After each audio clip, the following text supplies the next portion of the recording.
Hi friends, welcome to பெண் queen Tamil. Friends, இன்றைக்கி நம்ம வீடியோவில் என்ன செய்ய போகிறோன்றது தம்ப்நெயில் பார்த்தே கண்டுபிடிச்சிருப்பீங்க. இன்றைக்கி நம்ம இந்த வீடியோவில் வஞ்சரம் மீன் வறுவல் தான் பார்க்க போகிறோம்.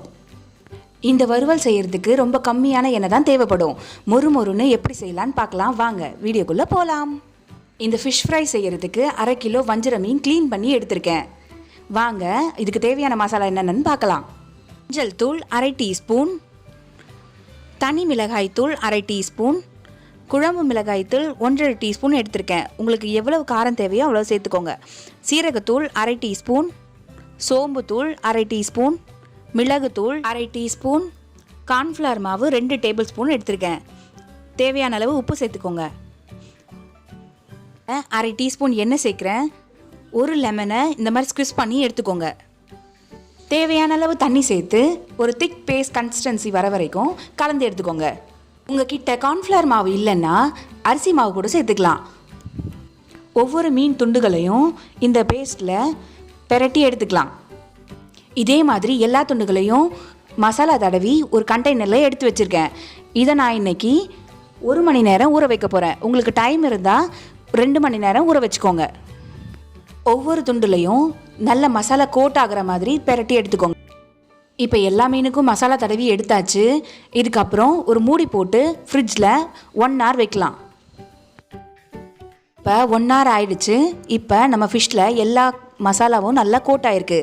இப்போ இந்த மீனை வறுக்கிறதுக்கு ஒரு கிரில் பேன் எடுத்து வச்சுருக்கேன். அந்த கிரில் பேன் நல்லா ஹீட் ஆன உடனே 2 ஸ்பூன் ஆயில் சேர்த்துக்கோங்க. இப்போ பேனில் மேரினேட் பண்ண ஃபிஷ் பீசஸை 1 by 1 சேர்த்துக்கலாம்.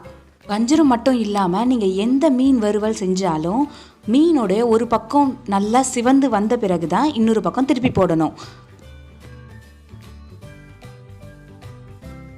சிலருக்கு மீன் வறுக்கும்போது மசாலா உதிர்ந்துடும், மீன் துண்டுகள் உடஞ்சிரும், இந்த மாதிரி பிரச்சனைலாம் இருக்கும். இந்த கார்ன்ஃப்ளவர் சேர்க்கறதுனால நம்ம சேர்த்த மசாலா உதிராமல் மீன் துண்டுகளும் உடையாமல் அருமையாக வரும்.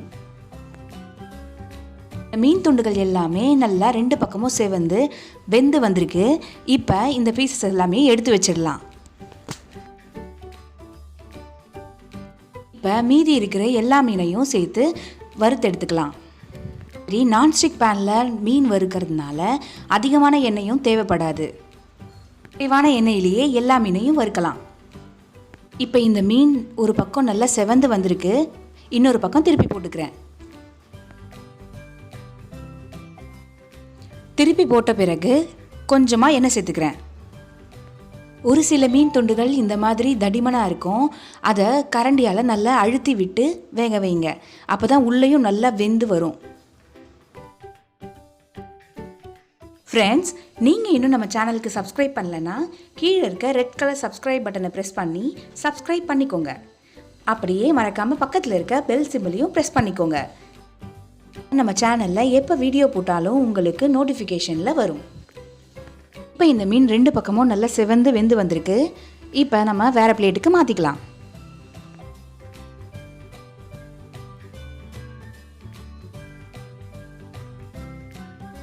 பாருங்க ஃப்ரெண்ட்ஸ், ரொம்ப சுவையான ருசியான மொறுன்னு மீன் வறுவல் தயாராகிடுச்சு. மீன் வறுவலுக்கு தேவையான மசாலா மட்டும் கோட் பண்ணி 1 மணி நேரம் மேரினேட் பண்ணி எடுத்தால் மட்டும் போதும். ரொம்ப சீக்கிரமே மீன் வெந்துடும். அதனால் 15 நிமிஷத்துலேயே எல்லா மீனையும் வறுத்து எடுத்துக்கலாம். நீங்களும் உங்கள் வீட்டில் இந்த ஃபிஷ் ஃப்ரையை ட்ரை பண்ணி பாருங்கள். எப்படி வந்துச்சுன்னு கமெண்ட் பாக்ஸில் சொல்லுங்கள். உங்களுக்கு இந்த வீடியோ பிடிச்சிருந்தா லைக் பண்ணுங்கள். தேங்க்ஸ் ஃபார் வாட்சிங்.